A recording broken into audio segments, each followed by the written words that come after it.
வில்லையும் அன்பையும் தனது ராசி சின்னங்களாக கொண்ட தனுசு ராசி அன்பு சொந்தங்களுக்கு வணக்கங்க. பொதுவாக தனுசு ராசிக்காரங்கன்னா யாருங்க? நினச்சதை சாதிக்கக்கூடியவங்க. எப்பேற்பட்ட சோதனைகள் வந்தாலும் சரி, எத்தனையோ பேர் எதிர்த்து நின்னாலும் சரி, முடியாதுடா நீ அவ்வளவு தாண்டா அப்படின்னு சொன்னாலும் சரி, முடியாத விஷயத்தை முடிச்சு காட்டுறது தான் தனுசோட பழக்கம். எதையுமே பாசிட்டிவாக திங்க் பண்ணுவீங்க. இதனாலேயே உங்களை எல்லாருக்குமே பிடிச்சதும் உண்டுங்க. எல்லாருக்கும் பிடிக்காததுக்கு காரணமாகவும் இதுதாங்க இருக்குது. எப்படிடா இவன் மட்டும் என்ன நடந்தாலுமே சமாளித்து நிற்கிறானே, லட்சமாக இவ்வளோ நஷ்டமாகி போச்சு, இவன் நிலமை நமக்கு இருந்தால் அவ்வளவுதான், நம்ம இந்நேரம் தூக்கில் தொங்கி இருப்போம்.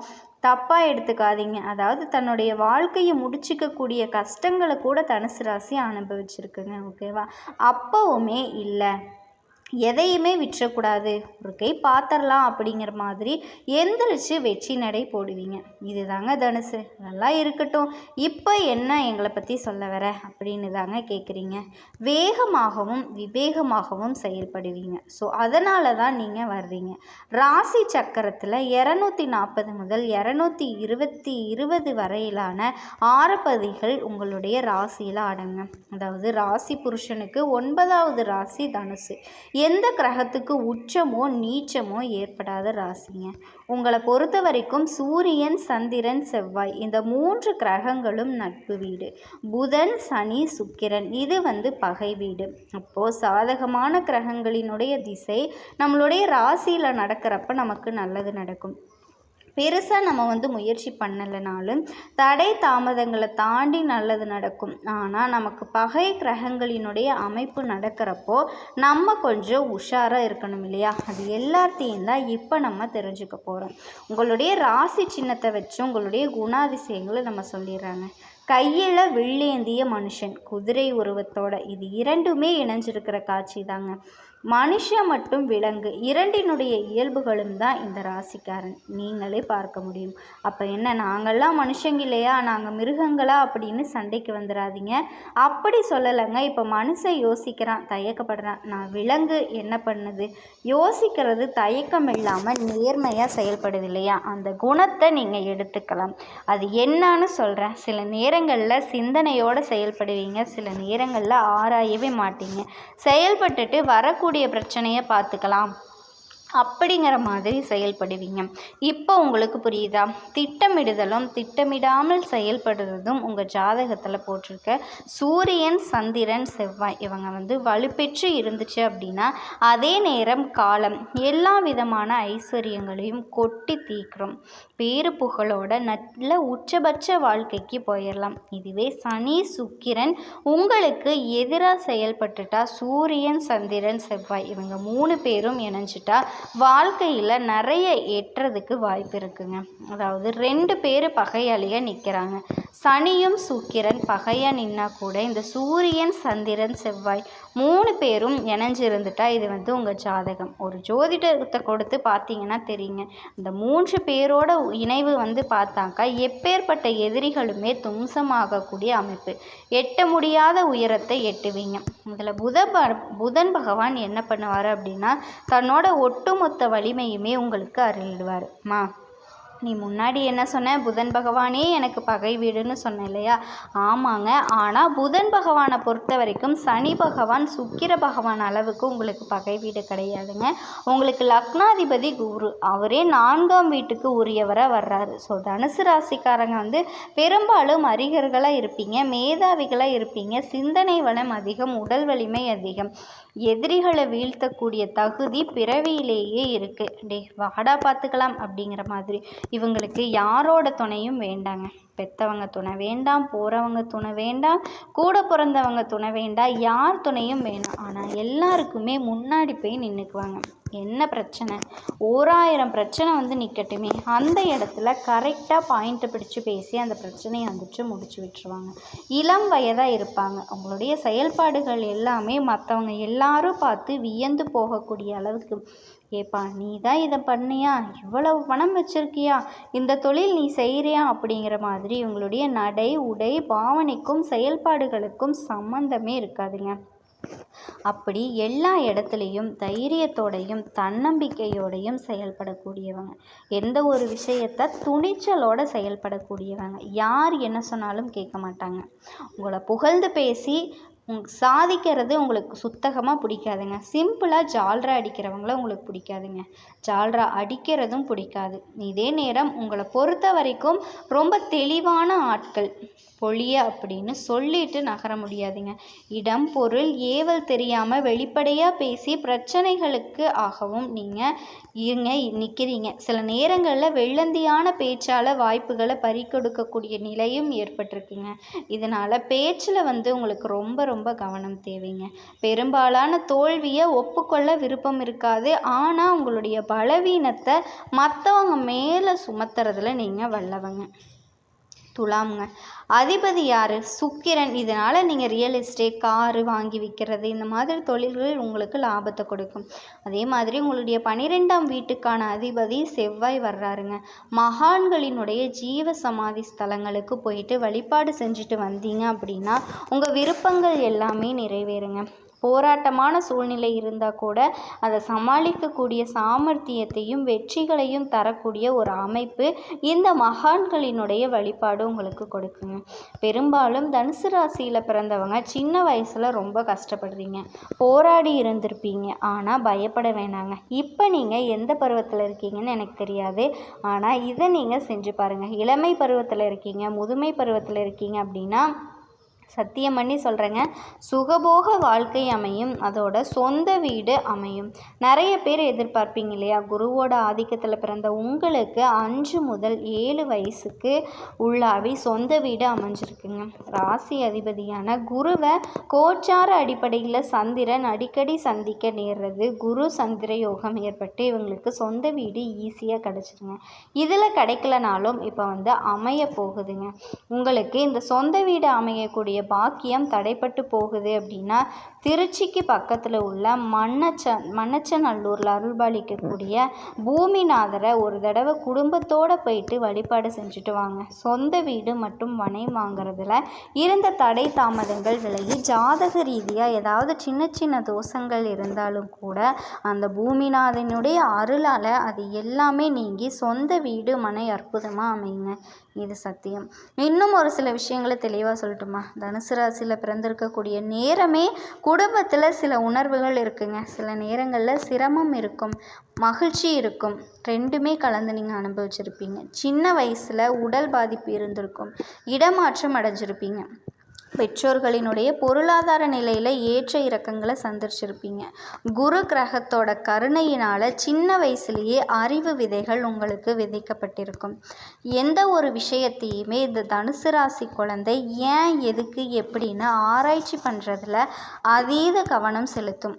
பள்ளி நாட்களை எடுத்துக்கிட்டோம் அப்படின்னா சனி பகவானை பொறுத்த வரைக்கும் சில சோதனைகளை கொடுத்துருப்பார், படிப்பில் இடையூறை கொடுத்துருப்பார், நண்பர்களால் மன அழுத்தத்தை சந்திச்சிருப்பீங்க. ஆனால் 16 வயசுலேருந்து 19 வயசில் கல்வியில் பெரிய யோகம் அமைஞ்சிருக்குங்க. வெளிநாடு தொடர்புடைய வாய்ப்பு, உங்களுடைய திறனை மேம்படுத்தி தரக்கூடிய வாய்ப்புமே கிடச்சிருக்கு.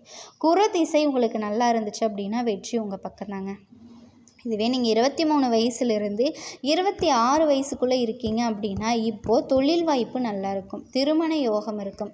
ஸோ ரெண்டுமே நீங்கள் முயற்சி பண்ணலாம். 28 வயசுக்கு மேலே பெரிய முன்னேற்றம் வரும், பதவி உயர்வு கிடைக்கும், சொத்து யோகம் இருக்குது. ஆனால் 30 வயசு முதல் 33 வயசு வரை சனி பகவானினுடைய சோதனை நிற்குங்க. உடல் ஆரோக்கியத்தில் கை வைப்பார், குடும்பத்தில் கருத்து வேறுபாடை கொண்டு வருவார். இதுக்கு பார்த்திங்கன்னா நீங்கள் செய்ய வேண்டிய பரிகாரம்னு கேட்டால் பொறுமை தாங்க. ஆன்மீகம் இருந்துச்சுன்னா கடவுளை நம்புங்க, காலம் கடந்து போகும். இதில் நீங்கள் குறிப்பிட்ட பரிகாரம்னு கேட்டிங்கன்னா சனி குரு செவ்வாய் வழிபாடு, சனிக்கிழமை தோறும் ஆஞ்சநேய பெருமான வழிபாடு செய்கிறது, அனுமனுடைய கோவில் தரிசனம், நாகதோஷ பரிகாரம், இது எல்லாமே உங்களுக்கு சிறப்பை சேர்க்கும். அதே மாதிரி 36 வயசில் இருக்கீங்க, இதை தாண்டி அப்படின்னா 42 வயசு வரைக்கும் பண யோகம், வீடு வாங்கக்கூடிய யோகம், வாகனம் வாங்கக்கூடிய யோகம், சந்தோஷம் நிறைஞ்சிருக்கும். 43லேருந்து 46 வரைக்கும் இருக்கீங்க அப்படின்னா முன்னேற்றம், வியாபாரத்தில் விரிவாக்கம். ஆனால் 48லேருந்து 50 வரைக்கும் ராகுவால் சோதனை, கேதுவால் சோதனை, பிரச்சனை வருங்க. உடல் பாதிப்பு வரும். குரு சாதகமும் இருக்குது இந்த நேரத்தில். அப்படின்னா இந்த காலகட்டத்தை நீங்கள் பொற்காலமாக மாற்றிக்கலாம். இந்த கேது பிரச்சனையை நம்ம சரி செய்கிறதுக்கு புதன்கிழமைகளில் விநாயகர் பெருமானினுடைய வழிபாடு, ஸ்ரீ லக்ஷ்மி நாராயணனுக்கு பூஜை செஞ்சு வழிபாடு செய்கிறது.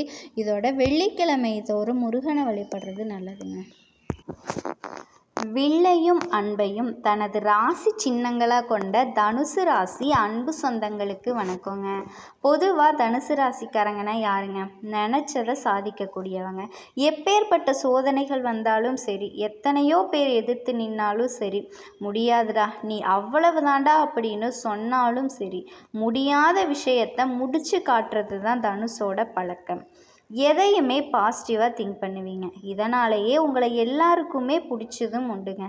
எல்லாருக்கும் பிடிக்காததுக்கு காரணமாகவும் இதுதாங்க இருக்குது. எப்படிடா இவன் மட்டும் என்ன நடந்தாலுமே சமாளித்து நிற்கிறானே, லட்சமாக இவ்வளோ நஷ்டமாகி போச்சு, இவன் நிலமை நமக்கு இருந்தால் அவ்வளவுதான், நம்ம இந்நேரம் தூக்கில் தொங்கி இருப்போம், தப்பாக எடுத்துக்காதீங்க. அதாவது தன்னுடைய வாழ்க்கையை முடிச்சிக்கக்கூடிய கஷ்டங்களை கூட தனுசு ராசி அனுபவிச்சிருக்குங்க. ஓகேவா? அப்போவுமே இல்லை, எதையுமே விட்டுறக்கூடாது, ஒரு கை பார்த்துடலாம் அப்படிங்கிற மாதிரி எந்திரிச்சு வெற்றி நடை போடுவீங்க. இதுதாங்க தனுசு. நல்லா இருக்கட்டும், இப்போ என்ன எங்களை பற்றி சொல்ல வர அப்படின்னு தாங்க கேட்குறீங்க. வேகமாகவும் விவேகமாகவும் செயல்படுவீங்க. ஸோ அதனால தான் நீங்கள் வர்றீங்க. ராசி சக்கரத்தில் 240 முதல் 220 வரையிலான ஆரப்பதிகள் உங்களுடைய ராசியில் அடங்கும். அதாவது ராசி புருஷனுக்கு 9வது ராசி தனுசு. எந்த கிரகத்துக்கு உச்சமோ நீச்சமோ ஏற்படாத ராசிங்க.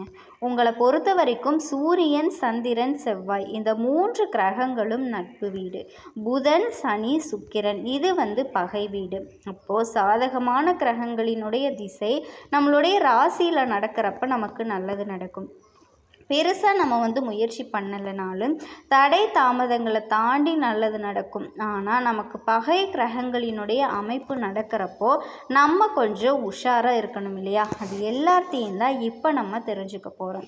உங்களுடைய ராசி சின்னத்தை வச்சு உங்களுடைய குணாதிசயங்களை நம்ம சொல்லிடுறாங்க. கையில் வெள்ளேந்திய மனுஷன், குதிரை உருவத்தோட, இது இரண்டுமே இணைஞ்சிருக்கிற காட்சி தாங்க. மனுஷன் மற்றும் விலங்கு இரண்டினுடைய இயல்புகளும் தான் இந்த ராசிக்காரன். நீங்களே பார்க்க முடியும். அப்போ என்ன, நாங்கள்லாம் மனுஷங்க இல்லையா, நாங்கள் மிருகங்களா அப்படின்னு சண்டைக்கு வந்துடாதீங்க. அப்படி சொல்லலைங்க. இப்போ மனுஷன் யோசிக்கிறான், தயக்கப்படுறான். நான் விலங்கு என்ன பண்ணுது? யோசிக்கிறது தயக்கம் இல்லாமல் நேர்மையாக செயல்படுது இல்லையா? அந்த குணத்தை நீங்கள் எடுத்துக்கலாம்.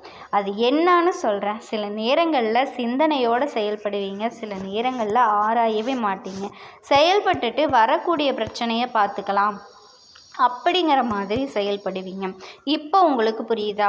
திட்டமிடுதலும் திட்டமிடாமல் செயல்படுறதும் உங்கள் ஜாதகத்தில் போட்டிருக்க சூரியன், சந்திரன், செவ்வாய் இவங்க வலுப்பெற்று இருந்துச்சு அப்படின்னா அதே நேரம் காலம் எல்லா விதமான ஐஸ்வர்யங்களையும் கொட்டி தீக்கிறோம். பேரு புகழோட நல்ல உச்சபட்ச வாழ்க்கைக்கு போயிடலாம். இதுவே சனி, சுக்கிரன் உங்களுக்கு எதிராக செயல்பட்டுட்டா, சூரியன், சந்திரன், செவ்வாய் இவங்க 3 பேரும் இணைஞ்சிட்டா வாழ்க்கையில் நிறைய ஏற்றதுக்கு வாய்ப்பு இருக்குங்க. அதாவது 2 பேர் பகையாளியாக நிற்கிறாங்க. சனியும் சுக்கிரன் பகையாக நின்னா கூட இந்த சூரியன், சந்திரன், செவ்வாய் 3 பேரும் இணைஞ்சிருந்துட்டா இது உங்கள் ஜாதகம். ஒரு ஜோதிடத்தை கொடுத்து பார்த்தீங்கன்னா தெரியுங்க. இந்த 3 பேரோட இணைவு பார்த்தாக்கா எப்பேற்பட்ட எதிரிகளுமே தும்சமாகக்கூடிய அமைப்பு. எட்ட முடியாத உயரத்தை எட்டுவீங்க. இதில் புதன் பகவான் என்ன பண்ணுவார் அப்படின்னா தன்னோட ஒட்டுமொத்த வலிமையுமே உங்களுக்கு அருளிடுவார். நீ முன்னாடி என்ன சொன்ன, புதன் பகவானே எனக்கு பகை வீடுன்னு சொன்ன இல்லையா? ஆமாங்க. ஆனால் புதன் பகவானை பொறுத்த வரைக்கும் சனி பகவான், சுக்கிர பகவான் அளவுக்கு உங்களுக்கு பகை வீடு கிடையாதுங்க. உங்களுக்கு லக்னாதிபதி குரு, அவரே 4ஆம் வீட்டுக்கு உரியவராக வர்றாரு. ஸோ தனுசு ராசிக்காரங்க பெரும்பாலும் அறிஞர்களாக இருப்பீங்க, மேதாவிகளாக இருப்பீங்க, சிந்தனை வளம் அதிகம், உடல் வலிமை அதிகம், எதிரிகளை வீழ்த்தக்கூடிய தகுதி பிறவியிலேயே இருக்குது. வாடா பார்த்துக்கலாம் அப்படிங்கிற மாதிரி இவங்களுக்கு யாரோட துணையும் வேண்டாங்க. பெற்றவங்க துணை வேண்டாம், போகிறவங்க துணை வேண்டாம், கூட பிறந்தவங்க துணை வேண்டாம், யார் துணையும் வேணாம். ஆனால் எல்லாருக்குமே முன்னாடி போய் நின்றுக்குவாங்க. என்ன பிரச்சனை, 1000 பிரச்சனை வந்து நிற்கட்டுமே, அந்த இடத்துல கரெக்டாக பாயிண்ட்டை பிடிச்சி பேசி அந்த பிரச்சனையை வந்துட்டு முடிச்சு விட்டுருவாங்க. இளம் வயதாக இருப்பாங்க. அவங்களுடைய செயல்பாடுகள் எல்லாமே மற்றவங்க எல்லாரும் பார்த்து வியந்து போகக்கூடிய அளவுக்கு, ஏப்பா நீ தான் இதை பண்ணியா, இவ்வளவு பணம் வச்சுருக்கியா, இந்த தொழில் நீ செய்கிறியா அப்படிங்கிற மாதிரி இவங்களுடைய நடை உடை பாவனைக்கும் செயல்பாடுகளுக்கும் சம்மந்தமே இருக்காதுங்க. அப்படி எல்லா இடத்துலையும் தைரியத்தோடையும் தன்னம்பிக்கையோடையும் செயல்படக்கூடியவங்க. எந்த ஒரு விஷயத்தை துணிச்சலோட செயல்படக்கூடியவங்க. யார் என்ன சொன்னாலும் கேட்க மாட்டாங்க. உங்களை புகழ்ந்து பேசி சாதிக்கிறது உங்களுக்கு சுத்தகமாக பிடிக்காதுங்க. சிம்பிளாக ஜால்ரா அடிக்கிறவங்கள உங்களுக்கு பிடிக்காதுங்க. ஜால்ரா அடிக்கிறதும் பிடிக்காது.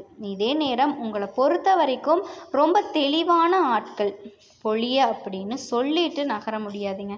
இடம் பொருள் ஏவல் தெரியாமல் வெளிப்படையாக பேசி பிரச்சனைகளுக்கு ஆகவும் நீங்கள் நிற்கிறீங்க. சில நேரங்களில் வெள்ளந்தியான பேச்சால் வாய்ப்புகளை பறிக்கொடுக்கக்கூடிய நிலையும் ஏற்பட்டிருக்குங்க.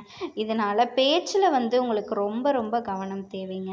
பெரும்பாலான தோல்வியை ஒப்புக்கொள்ள விருப்பம் இருக்காது. ஆனால் உங்களுடைய பலவீனத்தை மற்றவங்க மேலே சுமத்துறதுல நீங்கள் வல்லவங்க. துலாம்ங்க.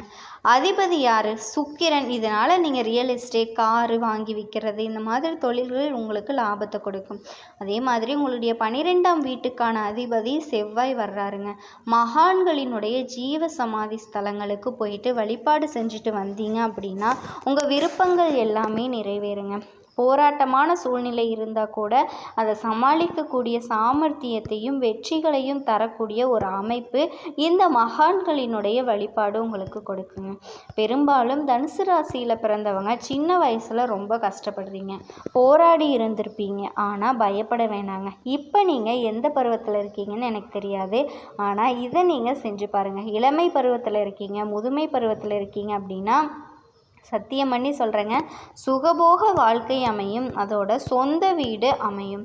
நிறைய பேர் எதிர்பார்ப்பீங்க இல்லையா, குருவோட ஆதிக்கத்தில் பிறந்த உங்களுக்கு 5 முதல் 7 வயசுக்கு உள்ளாவி சொந்த வீடு அமைஞ்சிருக்குங்க. ராசி அதிபதியான குருவை கோச்சார அடிப்படையில் சந்திரன் அடிக்கடி சந்திக்க நேர்றது குரு சந்திர யோகம் ஏற்பட்டு இவங்களுக்கு சொந்த வீடு ஈஸியாக கிடச்சிருங்க.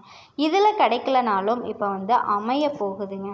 உங்களுக்கு இந்த சொந்த வீடு அமையக்கூடிய பாக்கியம் தடைப்பட்டு போகுது அப்படின்னா திருச்சிக்கு பக்கத்தில் உள்ள மண்ணச்சநல்லூரில் அருள்பாலிக்கக்கூடிய பூமிநாதரை ஒரு தடவை குடும்பத்தோடு போயிட்டு வழிபாடு செஞ்சுட்டு வாங்க. சொந்த வீடு மற்றும் மனை வாங்கிறதுல இருந்த தடை தாமதங்கள் விலகி ஜாதக ரீதியாக ஏதாவது சின்ன சின்ன தோஷங்கள் இருந்தாலும் கூட அந்த பூமிநாதனுடைய அருளால் அது எல்லாமே நீங்கி சொந்த வீடு மனை அற்புதமாக அமையுங்க. இது சத்தியம். இன்னும் ஒரு சில விஷயங்களை தெளிவாக சொல்லட்டுமா? தனுசு ராசியில் பிறந்திருக்கக்கூடிய நேரமே குடும்பத்தில் சில உணர்வுகள் இருக்குங்க. சில நேரங்களில் சிரமம் இருக்கும், மகிழ்ச்சி இருக்கும், ரெண்டுமே கலந்து நீங்கள் அனுபவிச்சிருப்பீங்க. சின்ன வயசில் உடல் பாதிப்பு இருந்திருக்கும், இடமாற்றம் அடைஞ்சிருப்பீங்க, பெற்றோர்களினுடைய பொருளாதார நிலையில் ஏற்ற இறக்கங்களை சந்திச்சிருப்பீங்க. குரு கிரகத்தோட கருணையினால் சின்ன வயசுலேயே அறிவு விதைகள் உங்களுக்கு விதைக்கப்பட்டிருக்கும். எந்த ஒரு விஷயத்தையுமே இந்த தனுசு ராசி குழந்தை ஏன் எதுக்கு எப்படின்னு ஆராய்ச்சி பண்ணுறதுல அதீத கவனம் செலுத்தும். பள்ளி நாட்களை எடுத்துக்கிட்டோம் அப்படின்னா சனி பகவானை பொறுத்த வரைக்கும் சில சோதனைகளை கொடுத்துருப்பார், படிப்பில் இடையூறை கொடுத்துருப்பார், நண்பர்களால் மன அழுத்தத்தை சந்திச்சிருப்பீங்க. ஆனால் 16 வயசுலேருந்து 19 வயசில் கல்வியில் பெரிய யோகம் அமைஞ்சிருக்குங்க. வெளிநாடு தொடர்புடைய வாய்ப்பு, உங்களுடைய திறனை மேம்படுத்தி தரக்கூடிய வாய்ப்புமே கிடச்சிருக்கு.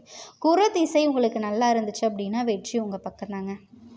இதுவே நீங்கள் 23 வயசுலேருந்து 26 வயசுக்குள்ளே இருக்கீங்க அப்படின்னா இப்போது தொழில் வாய்ப்பு நல்லாயிருக்கும், திருமண யோகம் இருக்கும். ஸோ ரெண்டுமே நீங்கள் முயற்சி பண்ணலாம். 28 வயசுக்கு மேலே பெரிய முன்னேற்றம் வரும், பதவி உயர்வு கிடைக்கும், சொத்து யோகம் இருக்குது. ஆனால் 30 வயசு முதல் 33 வயசு வரை சனி பகவானினுடைய சோதனை வந்து நிற்குங்க. உடல் ஆரோக்கியத்தில் கை வைப்பார், குடும்பத்தில் கருத்து வேறுபாடை கொண்டு வருவார். இதுக்கு வந்து பார்த்திங்கன்னா நீங்கள் செய்ய வேண்டிய பரிகாரம்னு கேட்டால் பொறுமை தாங்க.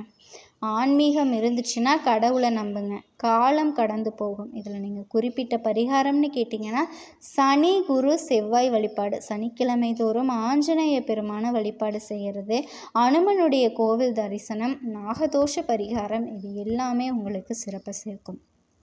அதே மாதிரி 36 வயசில் இருக்கீங்க, இதை தாண்டி அப்படின்னா 42 வயசு வரைக்கும் பண யோகம், வீடு வாங்கக்கூடிய யோகம், வாகனம் வாங்கக்கூடிய யோகம், சந்தோஷம் நிறைஞ்சிருக்கும். 43லேருந்து 46 வரைக்கும் இருக்கீங்க அப்படின்னா முன்னேற்றம், வியாபாரத்தில் விரிவாக்கம். ஆனால் 48லேருந்து 50 வரைக்கும் ராகுவால் சோதனை, கேதுவால் சோதனை, பிரச்சனை வருங்க. உடல் பாதிப்பு வரும். குரு சாதகமும் இருக்குது இந்த நேரத்தில். அப்படின்னா இந்த காலகட்டத்தை நீங்கள் பொற்காலமாக மாற்றிக்கலாம். இந்த கேது பிரச்சனையை நம்ம சரி செய்கிறதுக்கு புதன்கிழமைகளில் விநாயகர் பெருமானினுடைய வழிபாடு, ஸ்ரீ லக்ஷ்மி நாராயணனுக்கு பூஜை செஞ்சு வழிபாடு செய்கிறது. இதோட வெள்ளிக்கிழமை தோறும் முருகனை வழிபடுறது நல்லதுங்க.